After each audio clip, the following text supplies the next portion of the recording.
La masturbation est souvent considérée comme une activité normale et saine. Mais quelle est la limite?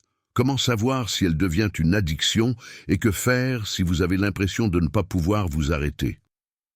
Répondons à ces questions et découvrons pourquoi cet acte apparemment inoffensif peut en fait être un piège. Avant de commencer, je tiens à m'excuser pour cette introduction dramatique, mais il est nécessaire de souligner ce problème du XXIe siècle qui touche aussi bien les jeunes que les adultes, vidant leur volonté. Dans cette discussion, nous allons nous pencher sur ce qui arrive au cerveau d'un point de vue scientifique, philosophique et à travers le prisme du stoïcisme.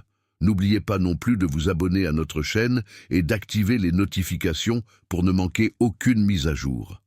La médecine moderne affirme clairement que la masturbation est normale, non seulement pour les humains, mais aussi pour les animaux comme les chiens et d'autres mammifères. Cependant, ce n'était pas toujours le point de vue dominant. Dans le passé, la masturbation était considérée comme immorale, en particulier pour les hommes, car la libération improductive de sperme était considérée comme un obstacle à la reproduction.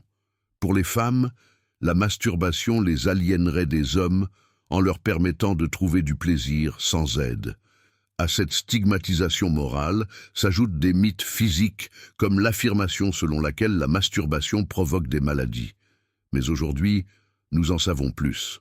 Par exemple, la masturbation, en particulier chez les hommes souffrant d'insomnie, est connue pour induire le sommeil.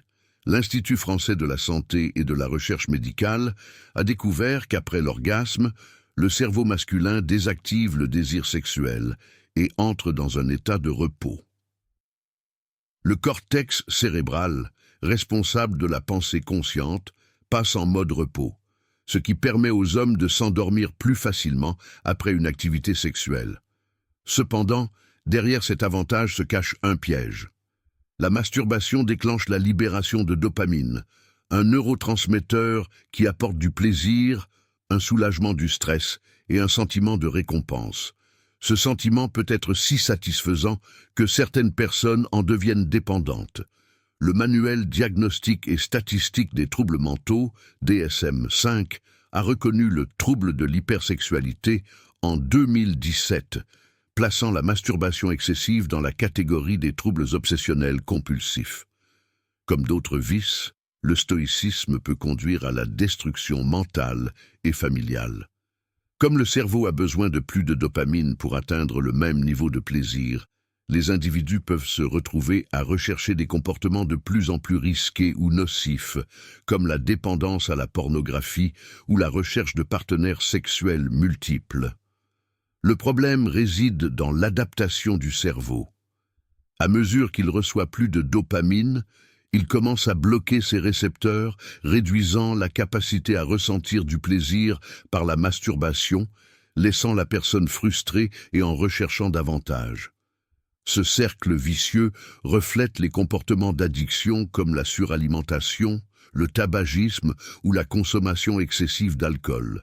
Alors, qu'est-ce que le stoïcisme a à voir avec cela? Les philosophes stoïciens comme Sénèque, Marc Aurèle et Épictète ont mis l'accent sur la maîtrise de soi et la sagesse. Pour eux, la recherche du plaisir, y compris la masturbation, n'était pas seulement une question d'indulgence, c'était une occasion de comprendre et de maîtriser le corps et l'esprit. Le stoïcisme enseigne que la véritable liberté vient de la maîtrise de nos désirs et non de l'asservissement de ceux-ci. Comme l'a dit un jour Épictète, ce n'est pas le plaisir, mais la maîtrise de soi qui distingue un homme bon. Le stoïcisme ne consiste pas à réprimer les désirs, mais à les comprendre et à apprendre à les canaliser de manière constructive. D'un point de vue stoïcien, le comportement compulsif, y compris la masturbation, perturbe notre harmonie avec la nature et nous laisse avec le sentiment d'être piégés par nos désirs, loin de la paix intérieure que valorise le stoïcisme. En apprenant à réguler nos émotions, nous pouvons atteindre un état de véritable sérénité et de satisfaction, qui est bien plus profond que le plaisir passager de la gratification instantanée. J'aimerais partager avec vous une histoire personnelle. Je connais une personne qui a lutté contre la masturbation compulsive, en quête de plaisir momentané, mais qui en ressortait toujours avec un sentiment de malaise. Grâce à la pratique des enseignements stoïciens et de la pleine conscience, elle a acquis la conscience de soi et la discipline nécessaire pour transformer sa vie. Elle vit désormais en paix intérieure, n'étant plus esclave de ses désirs. En fin de compte, le véritable bonheur ne vient pas de la satisfaction de nos désirs passagers, mais de la vie en accord avec nos valeurs et nos principes. La masturbation compulsive peut nous éloigner de nos objectifs supérieurs et nous faire dévier du véritable contentement, qui se trouve dans la maîtrise de soi et la vertu.